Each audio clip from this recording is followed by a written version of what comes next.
So future officers, आप यहाँ पे देखेंगे कि मैंने आपको सारी चीज़ें प्रूफ करके दिखाई। तो जो कंटेंट मैं आपको प्रोवाइड कर रहा हूँ उसके ऊपर आप पूरी तरीके से विश्वास कर सकते हैं, पूरी तरीके से रिलाई कर सकते हैं। दोस्तों, इस कंटेंट को फॉलो करने के बाद आपको ना कोई स्टैंडर्ड बुक पढ़ने का हो सकता है, ना घटना चक्र पढ़ने का हो सकता है, ना लूसेंट पढ़ने का हो सकता है।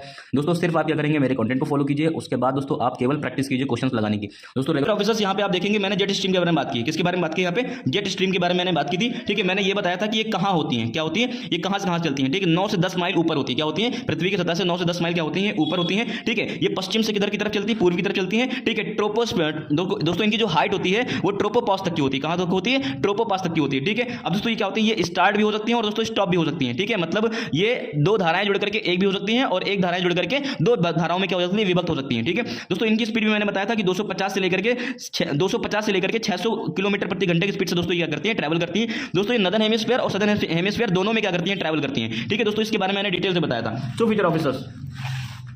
फ्यूचर ऑफिसर्स, अब देखें यहाँ पे पीसीएस के प्री में क्वेश्चन आ गया है। ठीक है, पीसीएस के 2024 के प्री में क्वेश्चन आया है कि दोस्तों ये क्या बताया कि दोस्तों यहाँ पे क्वेश्चन क्या कर दिया, इसको दोस्तों यहाँ पे क्वेश्चन को घुमाने के लिए क्या कर दिया, द्वितीय विश्व युद्ध से जोड़ दिया। किसको जोड़ दिया? द्वितीय विश्व युद्ध के दौरान। ठीक है, खोजी गई जेट धाराएं। ठीक है, अब आपको लगेगा दोस्तों हिस्ट्री से रिलेट कर रहा है उसको। ठीक है, लेकिन ये क्वेश्चन किसका है, ये ज्योग्राफी का है। ठीक है, द्वितीय विश्व युद्ध के दौरान खोजी गई जेट धाराएं। ठीक है, ऊपरी वायुमंडल में चलने वाली पूर्वी तेज धाराएं होती हैं। क्या? पहली बात देखो यहाँ पे ऊपरी वायुमंडल में दोस्तों क्या होती है, पूर्वी तेज धाराएं होती है। क्या होती है? पूर्वी तेज धाराएं होती है। तो दोस्तों मैंने आपको बताया कि नहीं बताया, ये ऊपरी वायुमंडल में चलती हैं। कहां चलती हैं? ऊपरी। दोस्तों आपको मैंने बताया ये पश्चिम से किधर चलती है, पूर्वी तरफ चलती है। दोस्तों यहाँ पे पूर्वी लिख दिया। फिर दोस्तों आपको मैंने फिर मेरे प्यारे साथियों को मैंने ये भी बताया था कि इनकी जो हाइट होती है, ठीक है, वो ट्रोपोपॉज में होती है। कहां होती है? ट्रोपोपॉज में होती है, मतलब पृथ्वी से ठीक है 9 से 10 माइल क्या होती है, ऊपर होती है। जो जेट स्ट्रीम होती है, क्या होती है, जो जेट स्ट्रीम होती है। ठीक है, ये भी मैंने बताया था दोस्तों। और कथन ये वाला तो भाई दोस्तों आप यहाँ पे नजर डालेंगे, यहाँ पे मैंने सब कुछ बताया, जेट स्ट्रीम के बारे में बताया था, आईटीसीजेड के बारे में बताया था, कोरियलिस फोर्स के बारे में बताया था, कोरियलिस फोर्स के ऊपर एक वीडियो और दे दी मैंने। ठीक है, विंटर मानसून के बारे में मैंने बताया था, साइक्लोन के बारे में मैंने बताया था। ठीक है, वेस्टर्न डिस्टर्बेंस जो पश्चिमी विक्षोभ होता है, इसके बारे में मैंने बताया था। और दोस्तों इंडियन मानसून के बारे में मैंने बताया था कि पश्चिमी विक्षोभ का भारतीय मानसून के ऊपर क्या प्रभाव पड़ता है,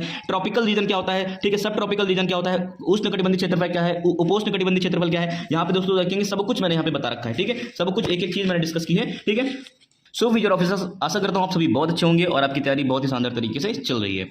फ्यूचर ऑफिसर्स, आपसे मैं एक बात कहना चाहता हूं। जैसे बहुत सारे लोग होंगे सोच रहे होंगे कि मैं यूट्यूब पे कैसा कंटेंट दे रहा हूं, ये क्या कर रहा हूं मैं। बहुत सारे लोग इसको जज भी कर रहे होंगे और बहुत सारे लोग को लग रहा होगा कि ये एम ही है। उन सभी लोग को मैं बताना चाहता हूं कि अभी मैंने जितना भी कंटेंट दिया है, ठीक है, ऑलमोस्ट मैंने मॉडर्न हिस्ट्री कंप्लीट कर दी है और ज्योग्राफी का सेक्शन स्टार्ट हो चुका है। और मेडिवल हिस्ट्री और एंशिएंट हिस्ट्री के क्वेश्चंस, मेडिवल हिस्ट्री और एंशिएंट हिस्ट्री के जो लेक्चर्स हैं 15-15, 20-20 मिनट के बराबर रेगुलर आ रहे हैं। सो फ्यूचर ऑफिसर्स, आपको मैं यहाँ पे अभी तक के जितना भी पढ़ाया है, ठीक है, अभी हमारा सिलेबस कंप्लीट नहीं हुआ है। ठीक है, अप्रैल लास्ट तक के हमारा सिलेबस कंप्लीट हो जाएगा। ठीक है, तो आपको यहाँ पे मैं दिखाना चाहता हूँ आज कि जो यूपी पीसीएस का जो प्री का एग्जाम हुआ था इस बार 2024 वाला, तो मेरा पढ़ाया हुआ जो कुछ मैं डिस्कस कर रहा हूँ इन वीडियोज़ में, किस तरीके से पेपर में काम कर रहा है, किस तरीके से क्वेश्चंस की एक्यूरेसी को इंक्रीज कर रहा है, किस तरीके से मेरा जो हॉलिस्टिक तरीका है एक एक पहलुओं को कवर करने का, कॉन्सेप्ट से लेकर के फैक्ट्स तक डिस्कस कर रहा हूं यहाँ पे, तो कैसे ये काम कर रहा है आज इसका यहाँ पे मैं प्रमाण देता हूं आपको। ठीक है, देन आपको रियलाइज होगा कि जो चीजें मैं कर रहा हूं वो यूट्यूब पे कोई नहीं कर रहा है। ठीक है, और दोस्तों आपको यहाँ पे इसमें विश्वसनीयता बढ़ जाएगी। सो फ्यूचर ऑफिसर्स, जैसे कि मैंने ये क्वेश्चन डिस्कस किया था, ठीक है, बलबन ने अपने शासन को शक्तिशाली बनाया और सारी सत्ता अपने हाथ में केंद्रित कर ली। ठीक है, और कारण में दे रखा है उत्तर पश्चिम सीमा को मंगोल आक्रमण से सुरक्षित किया। ठीक है दोस्तों, इसके बारे में मैंने डिटेल से सारी चीजें डिस्कस की थी।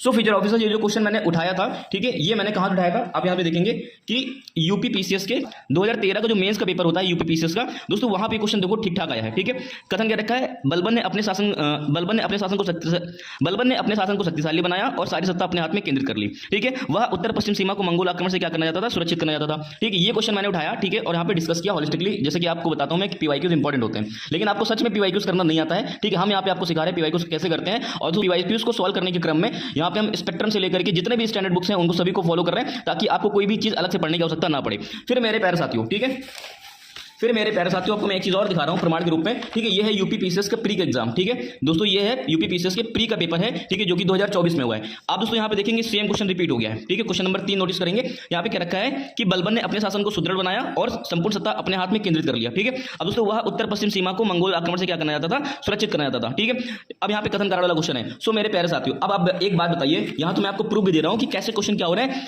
सेम डिट्टो यूपी पीसीएस के मेंस का 2013 का पेपर, सेम डिट्टो क्वेश्चन उठा, डिट्टो क्वेश्चन क्या कर दिया, ठीक 10 साल बाद क्या कर लिया, पूछ लिया। क्या कर लिया, 10 से 11 साल बाद क्या कर लिया, पूछ लिया। और दोस्तों यहाँ पे मैंने आपको एक एक चीज इसकी डिस्कस कर रखी है, मैंने डिस्कस कर रखी है बलबन के बारे में, मैंने यहाँ पे एक एक चीज डिस्कस कर रखी है। बलबन का राजत्व सिद्धांत, ठीक है, बलबन का जो कार्यकाल रहा है वो कैसा रहा है, ठीक है, बलबन ने कौन कौन सी व्यवस्था लागू की थी, ठीक है। अब यहाँ पे पीछे देखेंगे तो दोस्तों यहाँ पे मैंने इसको मेंशन किया है, ठीक है दोस्तों, यहाँ पे मैंने पीछे मेंशन किया है मंगोलों के साथ क्या किया था, इसने कूटनीतिक संबंध बनाए थे, ठीक है। मंगोल नेता हलाकू खान, ठीक है, हलाकू खान के साथ दोस्तों ने क्या किया था, इसने यहाँ पे ट्रीटी की थी, ठीक है। लेकिन क्या होता है, हलाकू खान की मृत्यु हो जाती है, ठीक। उसके बाद यहाँ पे क्या कर रहा है, मंगोल अटैक फिर से स्टार्ट हो जाते हैं। तो दोस्तों इन्होंने क्या किया था, नॉर्थ वेस्ट फ्रंट के ऊपर, ठीक है, अनेक किलों का क्या किया था, निर्माण कराया था, ठीक है। तो दोस्तों आपको यहाँ पे देखिए मैंने समझाया और क्वेश्चन के बारे में डिटेल से डिस्कस किया था, ठीक है। तो दोस्तों ये हो गया पहला क्वेश्चन, ठीक है। चलिए मैं बात करता हूं दूसरे क्वेश्चन की। और फिर मेरे प्यारे साथियों क्वेश्चन नंबर 1 को देखते हैं। क्वेश्चन नंबर 1 को देखते हैं, ठीक है। कह रखा है कि बिहार से जगदीशपुर ने, ठीक है, जब आपको दोस्तों मैंने यहाँ पे बताया था 1857 के बैटल के बारे में बताया था, बिहार में दोस्तों जगदीशपुर से कौन फाइट कर रहा था, कुंवर सिंह दोस्तों क्या कर रहे थे, लीड कर रहे थे, ठीक है। अब दोस्तों यहाँ पे देखेंगे एक बेसिक सा क्वेश्चन है, हल्का सा दिमाग लगाना। कह रखा है कि लॉर्ड डलहौजी ने, किसने, लॉर्ड डलहौजी ने रानी लक्ष्मीबाई के दत्तक पुत्र को उत्तराधिकारी होने की क्या कर दी, मान्यता प्रदान कर दी।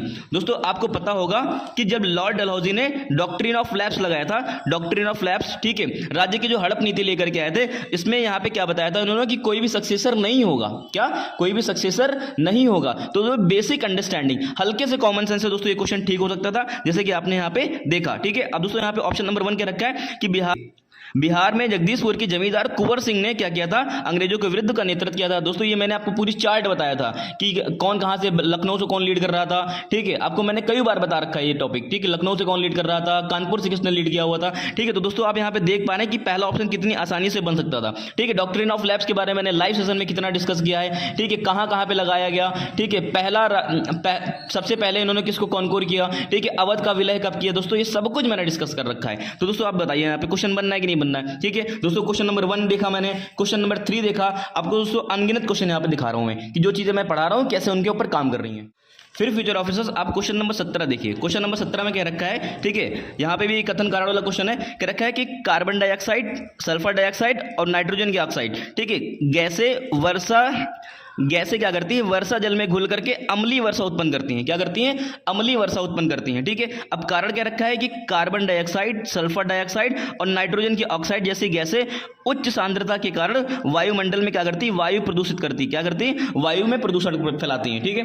तो मेरे प्यारे साथियों आपको मैंने याद होगा कि इस वाले वीडियो में आपको साफ साफ बताया था कि जो वायु का प्रदूषण होता है वो कार्बन मोनोऑक्साइड, नाइट्रोजन के ऑक्साइड, सल्फर के ऑक्साइड, दोस्तों ये सारी चीजें मैंने बताया था, आपको बताया था कि नहीं बताया था। और फिर मैंने आपको यहाँ पे ये भी बताया था कि कार्बन के जो ऑक्साइड होते हैं, ठीक है, कार्बन डाइऑक्साइड कह लीजिए, ठीक है, ये कैसा है, मात्रात्मक पॉल्यूशन है, क्वांटिटेटिव पॉल्यूशन है, ये सब चीजें मैंने आपको ऑलरेडी बता रखा है, ठीक है, कि मतलब यहाँ पे कार्बन डाइऑक्साइड हमारे लिए एसेंशियल है, हमारे लिए आवश्यक है, लेकिन जब अत्यधिक मात्रा में हो जाती है तो हमारे लिए विनाश का काम करती है, ठीक है। क्लाइमेट चेंज से लेकर के दोस्तों यहाँ पे क्लाइमेट चेंज से लेकर के दोस्तों ग्लोबल वार्मिंग को क्या करती है, ये इंप्रूव करती है, ठीक। फिर मेरे प्यारे साथियों आपको याद होगा, इसका वीडियो भी मैंने आपको दिया है, इसका पीडीएफ भी मैंने आपको दिया है। यहाँ पे लिखा हुआ है कि जब नाइट्रोजन की ऑक्साइड पानी के साथ क्रिया कर लेते हैं, क्या कर लेते हैं, पानी के साथ क्रिया कर लेते हैं, तो यहाँ पे क्या बना देते हैं, ये नाइट्रिक एसिड बना देते हैं, जो कि क्या करता है, एसिड रेन को क्या करता है, यहाँ पे बढ़ावा देता है, ठीक, क्या करता है, एसिड रेन को यहाँ पे बढ़ावा देता है, ठीक है। इसी तरह मैंने दोस्तों यहाँ पे भी आपको बताया था, इसी तरह दोस्तों यहाँ पे मैंने सल्फर के बारे में बताया था, सल्फर के बारे में बताया था मैंने कि जो सल्फर के जो ऑक्साइड है ये वाटर के साथ जब रिएक्ट कर लेते हैं तो यहाँ पे क्या बना देते हैं, ये सल्फ्यूरिक एसिड बना देते हैं, क्या बना देते हैं, सल्फ्यूरिक एसिड बना देते हैं, जो कि अम्लीय वर्षा के लिए क्या है, जिम्मेदार कारक है। तो दोस्तों आप एक बात बताओ, तो दोस्तों यहाँ पे क्वेश्चन सही हो रहा है कि नहीं हो रहा है, ठीक है, आपसे क्वेश्चन बन रहा है कि नहीं बन रहा है, ठीक है। तो मेरे प्यारे साथियों जो चीज मैं आपको दे रहा हूँ दे आर मोर रिलेवेंट,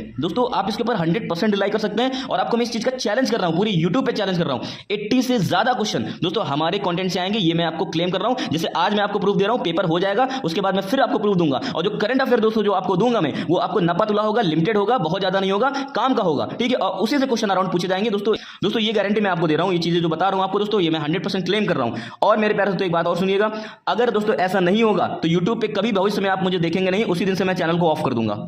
ये बहुत बड़ी बात कर रहा हूं मैं, क्योंकि इस चैनल को मैंने बहुत मेहनत से सींचा है, इस चैनल के ऊपर मैंने बहुत एफर्ट लगाए हैं, ऑलमोस्ट 300 से ज्यादा वीडियो मैंने अपलोड किए हैं। तो वीडियो कंटेंट बनाना और इसको रेडी करना, एडिट करना, अपलोड करना, this is one of the crucial task दोस्तों, उसको भी मैंने यहाँ पे किया है। तो दोस्तों ये चीज मैं कह रहा हूँ, ये हवा में तीर नहीं चला रहा हूँ, जो चीजें हैं मैं ऑथेंटिक और रिलेवेंसी के हिसाब से कह रहा हूँ दोस्तों। पीसीएस का प्री हो, चाहे सिविल सर्विस का प्री हो, और चाहे दोस्तों आरओ का प्री हो, दोस्तों ये तीनों ही प्री निकालने की जिम्मेदारी मैं आपको दिलाता हूँ, ठीक है। ये सारी चीजें हमारे कंटेंट से हो जाएंगी, आपको दोस्तों इसके ऊपर 100% रिलाई कर सकते हैं। चलिए आपको कुछ और प्रूफ देता हूँ।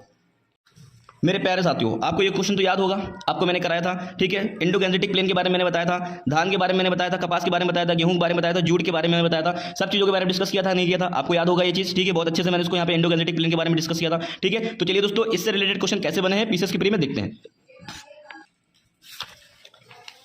फ्यूचर ऑफिसर्स यहाँ पे मैंने बताया था लोअर गैजेटिक प्लेन के बारे में, किसके बारे में बताया था, ठीक है, लोअर गैजेटिक प्लेन के बारे में मैंने बताया था। और यहाँ पे मैंने बताया था कि ह्यूमिड क्लाइमेट होता है, हाई टेम्परेचर होता है, पूरे साल यहाँ पे टेम्परेचर क्या रहता है, हाई रहता है। राइस और जूट के लिए दोस्तों क्या रहता है, इसेंशियल रहता है, क्या रहता है, इसेंशियल रहता है, ठीक है। आपको एक क्वेश्चन मैंने बताया था, ठीक। और फिर उसके बाद दोस्तों यहाँ पे बताया था राइस एंड जूट के बारे में, इसको क्या चाहिए होता है, वार्म टेम्परेचर चाहिए होता है, ह्यूमिड क्लाइमेट चाहिए होता है यहाँ पे, ठीक है। और यहाँ पे हाई रेनफॉल चाहिए होता है, और इसको जलोढ़ मिट्टी चाहिए होती है उगने के लिए। ये सारी चीजें मैंने आपको बताई थी। गेहूं के लिए मैंने बताया था कि विंटर क्रॉप है, ये कैसी फसल है, गेहूं की फसल कैसी है, ये दोस्तों गेहूं की फसल कैसी है, विंटर क्रॉप्स है, ठीक है। कॉटन के बारे में मैंने बताया था, कॉटन कहां उगता है दोस्तों, ड्रायर रीजन में उगता है, जहां पे शुष्क जलवायु होती है, ठीक है। अब दोस्तों निचले गंगा के मैदान की जो विशेषताएं थी, इनको मैंने यहां पे डिस्कस किया था, ठीक। और साथ ही साथ मैंने आपको यहां पे ये भी बताया था, ठीक है, चावल के बारे में। क्या बताया था मैंने, चावल के बारे में बताया था कि चावल क्या है, खरीफ की फसल है। कैसी फसल है, खरीफ की फसल है। दोस्तों यहाँ पे मैंने बताया था कि चावल की जो फसल है, खरीफ की फसल है, इसकी जो रेंज चाहिए होती है 140 से लेकर के 150 सेंटीमीटर चाहिए होता है। कम वर्षा की दशा में दोस्तों इसको सिंचाई भी करनी होती है, ठीक है। देश के कुल उत्पाद का दोस्तों 50% केवल दोस्तों यहाँ पे वेस्ट बंगाल, उत्तर प्रदेश, पंजाब और आंध्र प्रदेश से क्या हो जाता है, प्रोड्यूस हो जाता है, ठीक है। चावल का कटोरा दोस्तों हम लोग किसको बोलते हैं, कृष्णा गोदावरी डेल्टा को बोलते हैं दोस्तों, ठीक है। आंध्र प्रदेश और तेलंगाना रीजन में दोस्तों जो आता है, ठीक है। अब दोस्तों मैंने बताया था कि जो दोस्तों ईस्टर्न घाट में, दोस्तों ईस्टर्न घाट जो कि पूर्वी घाट है, यहाँ पे जो चावल की फसल होती है ज्यादा होती है, क्योंकि यहाँ पे क्या है, नदी घाटियां ज्यादा है। पश्चिमी घाट में दोस्तों क्या होती है, कम होती है, ठीक है। 62% सब चीजें मैंने आपको डिस्कस की थी कि नहीं की थी, ठीक है। अब यहाँ पे आप क्वेश्चन देखेंगे, ठीक है दोस्तों। अब यहाँ पे क्वेश्चन देखेंगे, ठीक है। आपकी यूपी पीसीएस की प्री में पूछा गया है, कब पूछा गया, यूपी पीसीएस की प्री में पूछा गया है, ठीक है। कपास फसलों के संदर्भ में निम्नलिखित कथनों पर विचार कीजिए, ठीक है। कपास मुख्यतः खरीफ की फसल है, तो दोस्तों यहाँ पे आप बताइए खरीफ की फसल है कि नहीं है, ठीक, सही हो गया, ठीक है। ऑप्शन नंबर 1 सही हो गया। कपास के उत्पादन के लिए 50 से 75 सेंटीमीटर मध्य वर्षा की आवश्यकता होती है, तो मेरे प्यारे साथियों ऑप्शन गलत हो जाएगा, क्योंकि दोस्तों इसके लिए कितनी बारिश चाहिए, 140 से लेकर के 150 सेंटीमीटर की क्या चाहिए, बारिश चाहिए यहाँ पे, ठीक है। तो दोस्तों यहाँ पे ऑप्शन नंबर केवल क्या होगा, एक सही होगा। क्या सही होगा, ऑप्शन नंबर केवल कितना सही होगा, एक सही होगा, ठीक है। दोस्तों आप यहाँ पे देख रहे हैं जो आपको मैंने पढ़ाया है कितना काम कर रहा है, ठीक है। चलिए और आपको प्रूफ देते हैं। फिर मेरे प्यारे साथियों यहाँ पे आप ध्यान देंगे 103 नंबर का जो क्वेश्चन है, इसमें क्या रखा है कि भारत पर तुर्की आक्रमण सफल हुआ, भारत पर तुर्की आक्रमण सफल हुआ, ठीक है। उत्तर भारत में राजनीतिक एकता नहीं थी, क्या उत्तर भारत में राजनीतिक एकता नहीं थी दोस्तों। एक बार नहीं, मैंने इसको यहाँ पे 4 से 5 बार ये क्वेश्चन डिस्कस किया हुआ है, ठीक है। मैंने जितने बार यूट्यूब पे भी वीडियो डाला है, मैंने हर जगह मैंने ये बात बोली है कि यहाँ पे जब तुर्कों का उदय होता है तो भारत पर तुर्की आक्रमण क्या होता है, सफल होता है। तुर्की आक्रमण क्या होता है, सफल होता है, ठीक है। क्यों सफल हो जाता है, मैंने बार बार इसके बारे में डिस्कस किया हुआ है, ठीक है। आपको दोस्तों वीडियो याद होगा जब वहाँ पे मैंने मैपिंग बनाई थी, क्या बनाई थी, मैपिंग दोस्तों। यहाँ पे मैपिंग करके मैंने बताया था कि कैसे यहाँ पे मोहम्मद बिन तुगलक आते हैं, उसने रास्ता खोल दिया, उसके बाद यहाँ पे क्या होने लगते हैं, तुर्क का उदय होता है, तुर्क आने लग जाते हैं दोस्तों, फिर तराइन का युद्ध होता है, ये सब मैंने यहाँ पे डिस्कस किया हुआ है दोस्तों। उसमें दोस्तों मैंने आपको बताया था कि जो ऊपर जो यहाँ पे राजा थे, और लाइव सेशन में मैं इसको मैंने डिस्कस किया था कि अगर नॉर्थ इंडिया में दोस्तों यहाँ पे जो फेलियर होता है वो क्यों होता है, क्योंकि यहाँ राजनीतिक एकता नहीं थी दोस्तों। दोस्तों मेरे प्यारे साथियों आप बताइए कितना ज्यादा कंटेंट रिलायबल है, आपको मैंने कितनी तरीके से सब चीजें बताने की कोशिश की है दोस्तों, आप 100% रिलाई कर सकते हैं। तो चलिए कुछ क्वेश्चन और डिस्कस करते हैं। फिर मेरे प्यारे साथियों आप ध्यान देंगे क्वेश्चन नंबर 136, कितना देंगे 136, ठीक है दोस्तों। आपको यहाँ पे मैंने बताया था, आपको दोस्तों यहाँ पे मैंने चावल के बारे में बताया था, ठीक है। फिर उसके बाद दोस्तों आपको मैंने किसके बारे में डिस्कस किया था, गेहूं के बारे में डिस्कस किया था, ठीक है। फिर उसके बाद दोस्तों मैंने किसके बारे में बताया था, जूट के बारे में बताया था, किसके बारे में बताया था, जूट के बारे में बताया था। तो चलिए इसको देख लेते हैं एक बार।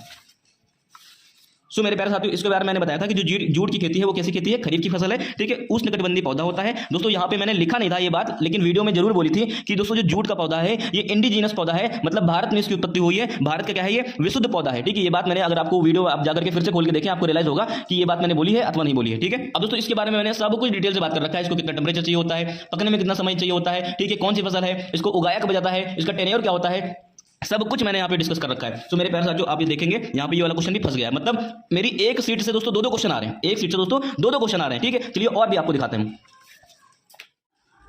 सो फ्यूचर ऑफिसर्स आपको ये वाला वीडियो याद होगा, ठीक है। इसमें मैंने क्वेश्चन नंबर 99 डिस्कस किया था, ठीक है। इसमें मैंने बहुत सारी चीजें डिस्कस की थी। बहुत सारी चीजें डिस्कस करने का मतलब यह है कि यहाँ पे जेट प्रवाह क्या है, ठीक है। उत्तरी गोलार्ध में इनका इंपैक्ट क्या होता है, साउथ गोलार्ध में इसका इंपैक्ट क्या होता है, ठीक है। सदर्न हेमिस्फीयर में इसका इंपैक्ट क्या होता है, ठीक है। जेट स्ट्रीम क्या होती है इसके बारे में मैंने डिटेल से डिस्कस की थी, ठीक है। साइक्लोन क्या होता है, ठीक है। साइक्लोन की आई जिसको हम लोग बताची कहते हैं, ये क्या होता है, ठीक है दोस्तों। इसमें टेम्परेचर कितना चाहिए होता है, मैंने सब कुछ डिस्कस कर रखा है, ठीक है दोस्तों। यहाँ पे मैंने दोस्तों आप यहाँ पे नजर डालेंगे, यहाँ पे मैंने सब कुछ बताया, जेट स्ट्रीम के बारे में बताया था, आईटीसीजेड के बारे में बताया था, कोरियलिस फोर्स के बारे में बताया था, कोरियलिस फोर्स के ऊपर एक वीडियो और दे दी मैंने, ठीक है। विंटर मानसून के बारे में मैंने बताया था, साइक्लोन के बारे में मैंने बताया था, ठीक है। वेस्टर्न डिस्टर्बेंस जो पश्चिमी विक्षोभ होता है इसके बारे में मैंने बताया था। और दोस्तों इंडियन मानसून के बारे में मैंने बताया था कि पश्चिमी विक्षोभ का भारतीय मानसून के ऊपर क्या प्रभाव पड़ता है, ट्रॉपिकल रीजन क्या होता है, ठीक है, सब ट्रॉपिकल रीजन क्या होता है, उष्णकटिबंधीय क्षेत्रफल क्या है, उपोष्णकटिबंधीय क्षेत्रफल क्या है, यहाँ पे दोस्तों देखेंगे सब कुछ मैंने यहाँ पे बता रखा है, ठीक है। सब कुछ एक एक चीज मैंने डिस्कस की है, ठीक है। फ्यूचर ऑफिसर्स यहाँ पे आप देखेंगे मैंने जेट स्ट्रीम के बारे में बात की। किसके बारे में बात की? यहाँ पे जेट स्ट्रीम के बारे में मैंने बात की थी। ठीक है, मैंने ये बताया था कि ये कहाँ होती हैं, क्या होती है, ये कहाँ से कहाँ चलती हैं। ठीक है, 9 से 10 माइल ऊपर होती है। क्या होती है? पृथ्वी की सतह से 9 से 10 माइल क्या होती हैं? ऊपर होती हैं। ठीक है, ये पश्चिम से किधर की तरफ चलती है? पूर्व की तरफ चलती है। ठीक है, ट्रोपोस्फीयर दोस्तों इनकी जो हाइट होती है वो ट्रोपोपॉज तक की होती है। कहाँ तक होती है? ट्रोपोपॉज तक की होती है। ठीक है, अब दोस्तों ये क्या होती है? ये स्टार्ट भी हो सकती है और दोस्तों स्टॉप भी हो सकती है। ठीक है, मतलब ये दो धाराएं जुड़ करके एक भी हो सकती हैं और एक धाराएं जुड़ करके दो धाराओं में क्या हो सकती है? विभक्त हो सकती हैं। ठीक है दोस्तों, इनकी स्पीड भी मैंने बताया था कि 250 से लेकर के 600 किलोमीटर प्रति घंटे की स्पीड से दोस्तों ये क्या करती हैं? ट्रैवल करती हैं। दोस्तों ये नदर्न हेमिस्फीयर और सदर्न हेमिस्फीयर दोनों में क्या करती हैं? ट्रैवल करती हैं। ठीक है दोस्तों, इसके बारे में मैंने डिटेल से बताया था। सो फ्यूचर ऑफिसर्स अब देखें यहाँ पे पीसीएस के प्री में क्वेश्चन आ गया है। ठीक है, पीसीएस के 2024 के प्री में क्वेश्चन आया है कि दोस्तों ये क्या बताया कि दोस्तों इसके बारे में दोस्तों यहाँ पे क्वेश्चन क्या कर दिया, इसको दोस्तों यहाँ पे क्वेश्चन को घुमाने के लिए क्या कर दिया? द्वितीय विश्व युद्ध से जोड़ दिया। किसको जोड़ दिया? द्वितीय विश्व युद्ध के दौरान। ठीक है, खोजी गई जेट धाराएं। ठीक है, अब आपको लगेगा दोस्तों हिस्ट्री से रिलेट कर रहा है उसको। ठीक है, लेकिन ये क्वेश्चन किसका है? ये ज्योग्राफी का है। ठीक है, द्वितीय विश्व युद्ध के दौरान खोजी गई जेट धाराएं। ठीक है, ऊपरी वायुमंडल में चलने वाली पूर्वी तेज धाराएं होती हैं। क्या? पहली बात देखो यहाँ पे ऊपरी वायुमंडल में दोस्तों क्या होती? पूर्वी तेज धाराएं होती है। क्या होती? पूर्वी तेज धाराएं होती है। तो दोस्तों मैंने आपको बताया कि नहीं बताया? ये ऊपरी वायुमंडल में चलती हैं। कहाँ चलती हैं? ऊपरी। दोस्तों आपको मैंने बताया ये पश्चिम से किधर चलती है? पूर्वी तरफ चलती है। दोस्तों यहाँ पे पूर्वी लिख दिया। फिर दोस्तों आपको मैंने ये बताया था, मेरे प्यारे साथियों को मैंने ये भी बताया था कि इनकी जो हाइट होती है, ठीक है, वो ट्रोपोपॉज में होती है। कहाँ होती है? ट्रोपोपॉज में होती है, मतलब पृथ्वी से, ठीक है, 9 से 10 माइल क्या होती है? ऊपर होती है। जो जेट स्ट्रीम होती है, क्या होती है? जो जेट स्ट्रीम होती है। ठीक है, ये भी मैंने बताया था दोस्तों। और कथन ये वाला तो भाई होती है 300 से लेकर के 500 किलोमीटर प्रति घंटा होती है। तो हर बुक में कहीं ना कहीं कुछ कमी और ऊपर नीचे होता है, तो 600 किलोमीटर प्रति घंटा की स्पीड से यहाँ पे दोस्तों मैंने लिख सही है कि नहीं है? कथन और कारण दोनों ही सही है। क्या है? कथन और कारण दोनों ही सही है।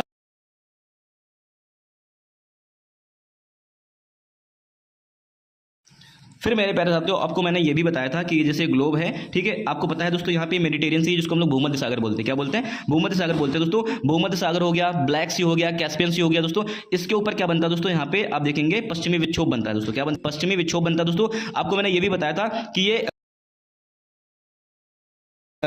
कि ये सब ट्रॉपिकल रीजन में बनता है दोस्तों। ठीक है, जिसको हम लोग बोलते हैं जेट स्ट्रीम बोलते हैं, पूर्वी तरफ चलती है दोस्तों। आपको मैंने ये बताया था कि नहीं बताया था? और दोस्तों आपको मैंने ये भी बताया था कि ये जो मानसून बनता है, जो मेडिटेरियन सी में बनता है, ठीक है, जिसको हम लोग पश्चिमी विक्षोभ कहते हैं। ठीक है, क्या बोलते हैं? वेस्टर्न डिस्टर्बेंस कहते हैं दोस्तों। ये क्या करता है? विंटर में बारिश करता है। क्या करता है? इंडिया में विंटर में बारिश करता है। इसको विंटर मानसून के नाम से भी यहाँ पे जानते हैं। ये सब चीजें मैंने आपको पढ़ाया कि नहीं पढ़ाया? ठीक है, तो चलिए दोस्तों आपको यहाँ पे दिखाते हैं क्वेश्चन कैसे बना है। ठीक है दोस्तों, क्या रखा है कि भूमध्य सागरीय जलवायु, जिसको हम लोग क्या बोल रहे हैं? मेडिटेरियन सी बोल रहे हैं। क्या बोल रहे हैं? मेडिटेरियन, जिसको दोस्तों हम लोग मेडिटेरियन क्लाइमेट बोलते हैं। अब यहाँ इंग्लिश में भी देखेंगे मेडिटेरियन क्लाइमेट के बारे में क्वेश्चन आ गया है। ठीक है, आया कि नहीं आया? ठीक है, अब यहाँ पे देखेंगे कि ये क्या करता है? It receives rainfall in the winter season. दोस्तों आपको मैंने अभी बताया और पहले भी बताया था, ठीक है, कि ये क्या करता है? या शीत ऋतु में क्या करता है? बारिश करता है। क्या करता है? शीत ऋतु में बारिश करता है दोस्तों। ठीक है, अब दोस्तों इस चीज के ऊपर आप ज्यादा जाएंगे। Due to winter solstice air pressure belt shift to the south. ठीक है, बिल्कुल सही बात है। ठीक है, यहाँ पे होता क्या है कि शीतकालीन अयनांत के कारण वायु दाब पेटियां क्या होती है दोस्तों? दक्षिण की तरफ जो शिफ्ट होती है, तो 35 से लेकर के 40 डिग्री टेंपरेचर होने लग जाता है दोस्तों यहाँ पे, जो कि विंटर से, जो कि दोस्तों क्या करता है? विंटर सेपरेट वीडियो बनाएंगे। एयर प्रेशर बेल्ट जो शिफ्ट होता है, इसके लिए हम एक पर्टिकुलर लेंगे। ठीक है, तो आप दोस्तों यहाँ पे देख सकते हैं कि जो भी चीजें मैं आपको कितना ज्यादा रिलायबल है ऑफिसर्स। आप यहाँ पे देखेंगे कि मैंने आपको सारी चीजें प्रूफ करके दिखाई। जो कंटेंट मैं आपको प्रोवाइड कर रहा हूँ उसके ऊपर आप पूरी तरीके से विश्वास कर सकते हैं, पूरी तरीके से रिलाई कर सकते हैं दोस्तों। इस कंटेंट को फॉलो करने के बाद आपको ना कोई स्टैंडर्ड बुक पढ़ने का हो सकता है, ना घटना चक्र पढ़ने का हो सकता है, ना लूसेंट पढ़ने का हो सकता है दोस्तों। सिर्फ आप क्या करेंगे? मेरे कंटेंट को फॉलो कीजिए। उसके बाद दोस्तों आप केवल प्रैक्टिस कीजिए क्वेश्चन लगाने की दोस्तों। रेगुलर 100 के जो आपको कराए जाते हैं दोस्तों, उसके बाद जो नए टाइप के पैटर्न के क्वेश्चन बने उसके ऊपर काम चल रहा है। ठीक है, उसके भी क्वेश्चन आपको बहुत जल्दी मिलने वाले हैं।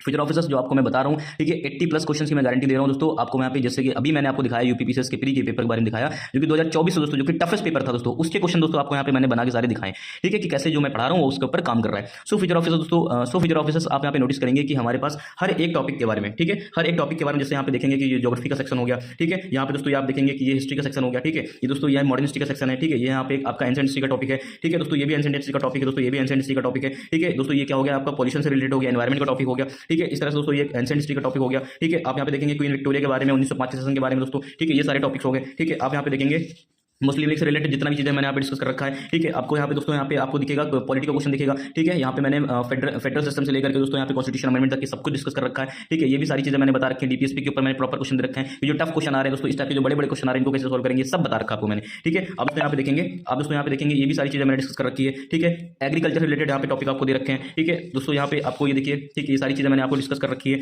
ठीक है। इंडियन नेशनल कांग्रेस का जो सूर्य डिवीजन होता है, ठीक है, इसके बारे में दो क्वेश्चन यहाँ पे डिस्कस कर रखे हैं, ठीक है। पार्लियामेंटरी रिफॉर्म हो गया दोस्तों 1911 को जो दिल्ली दरबार लगा उसके बारे में क्वेश्चन दे दिया आपको, ठीक है। फिर दोस्तों यहाँ पे क्या है, एनवायरमेंट से related environment protection act, wild life protection act, इसके बारे में सब कुछ यहाँ पे डिस्कस कर रखा है, ठीक है। त्रिपुरा सेशन, हरिपुरा सेशन दोस्तों ये सब वीडियोस आपको मिल चुकी हैं, ठीक है दोस्तों। यहाँ पे ज्योग्राफी से रिलेटेड क्वेश्चन है दोस्तों, यहाँ पे ये मैपिंग से रिलेटेड क्वेश्चन है, ये भी आपको मैंने सब करा कर रखा है, ठीक है दोस्तों। ये भी क्या है, डीपीएसपी से क्वेश्चन आया, ये भी डीपीएसपी से क्वेश्चन आया। पॉलिटिकल सेक्शन में भी आपको दे रखा है, ठीक है। लखनऊ अधिवेशन से क्वेश्चन हो गया, चंपारण से क्वेश्चन हो गया, ये भी कर रखा है। सिविल डिसोबीडियंस मूवमेंट के बारे में गहराई से बात की है, ठीक है। एक क्वेश्चन, दो क्वेश्चन, तीन क्वेश्चन ये भी कर रखा है आपको, ठीक है। फिर उसको आप यहाँ पे देखेंगे कि 1929 का जो सेशन होता है, ठीक है, उसके बारे में मैंने हॉलिस्टिकली सब कुछ कवर कर रखा है, ठीक है। खिलाफत मूवमेंट के बारे में कवर कर रखा है, ठीक है। यहाँ पे आपने देखा जेट स्ट्रीम के बारे में हर एक चीज के बारे में कवर कर रखा है, नेशनल पार्क के बारे में कवर रखा है, कावेरी बेसिन के बारे में डिस्कस कर रखा है, ठीक है। इंडियन नेशनल कांग्रेस का नागपुर सेशन के बारे में डिस्कस कर रखा है, ठीक है। इस तरह से दोस्तों हमारे पास दोस्तों गवर्नमेंट ऑफ इंडिया 1919 के बारे में डिस्कस कर रखा है, ठीक है। खेड़ा सत्याग्रह के बारे में डिस्कस कर रखा है दोस्तों। हमारे पास हर एक टॉपिक के ऑलमोस्ट दोस्तों 200 से 250 वीडियोस दूंगा दोस्तों। इसी के बाद आप दोस्तों इसी के अंदर आपका काम हो जाएगा दोस्तों। इस चीज़ की मैं आपको गारंटी कर रखा हूँ, ठीक है। इसी में दोस्तों आपका काम हो जाएगा, ठीक है। इसके अलावा कोई भी कंटेंट आपको फॉलो करने की जरूरत नहीं। मोटी मोटी स्पेक्ट्रम, महेश कुमार बर्णवा, लक्ष्मीकांत, ये सब हटा दीजिए आप, ठीक है। सिर्फ इसको फॉलो करिए, ठीक है। पूरी तरीके से आप विश्वास करिए दोस्तों। हम आपको गारंटी देते हैं कि जो करंट अफेयर से लेकर के दोस्तों ये जीएस का सेक्शन है, सब कुछ हम यहाँ से करके देंगे दोस्तों। 80+ क्वेश्चन आपको बना के देंगे, ये हमारी जिम्मेदारी है, ठीक है। पेपर देके आइएगा, ठीक है। आप खुद बताएंगे, रियलाइज करेंगे कि जो चीजें मैं कर रहा हूँ, ठीक है, कितना ज्यादा ऑथेंटिक है, जेन्युइन है। और ये जो शॉर्ट कंटेंट आपको दे रहा हूँ, ये केवल दोस्तों आप आरओ के लिए नहीं, यूपी पीसीएस के लिए भी, और यूपीएससी सिविल सर्विसेज जो आईएएस का एग्जाम होता है उसके लिए भी आप लागू कर सकते हैं, ठीक है। जीएस सेक्शन से रिलेटेड हर एक पेपर में दोस्तों ये काम करेगा, ये हमारी गारंटी है, ठीक है दोस्तों। आई होप आपको ये सारी चीजें समझ आई होंगी। तो दोस्तों जिसको भी ज्वाइन करना है आराम से ज्वाइन कर सकता है दोस्तों, ठीक है। एक महीने के अंदर दोस्तों 500 लोगों ने करीबन इसको क्या कर लिया, ज्वाइन कर लिया है, ठीक है दोस्तों। ये आपको बहुत ज्यादा हेल्प करेगा। This is more beneficial for your upcoming examination RO दोस्तों। कम टाइम में, ठीक है, चाहे आप पढ़ रखे हो चाहे नहीं पढ़ रखे हो, ठीक है। आपकी तैयारी कमजोर है, अच्छी है, कम अच्छी है, ठीक है, रुक जा रहा है प्रीलिम, सबका इलाज है दोस्तों। जो हाउस वाइफ हो गई, वर्किंग क्लास हो गई दोस्तों, सब लोग इसको फॉलो कर सकते हैं दोस्तों, ठीक है। Toppers always follow this road map दोस्तों। आप इसके ऊपर रिलाई कीजिए, ठीक है। आप इसको मैंने आपको प्रूफ भी दिखा दिया ना आप तो, ठीक है। अब तो आप देख सकते हैं कि जो चीजें मैं डिस्कस कर रहा हूं कितना रिलायबल है, जबकि कंटेंट अभी आधा दिया है, ठीक है। अभी 75% चीजें आपकी बाकी हैं, ठीक है। वो दोस्तों आपको मैं अप्रैल लास्ट तक की दोस्तों 100% दे दूंगा, ठीक है।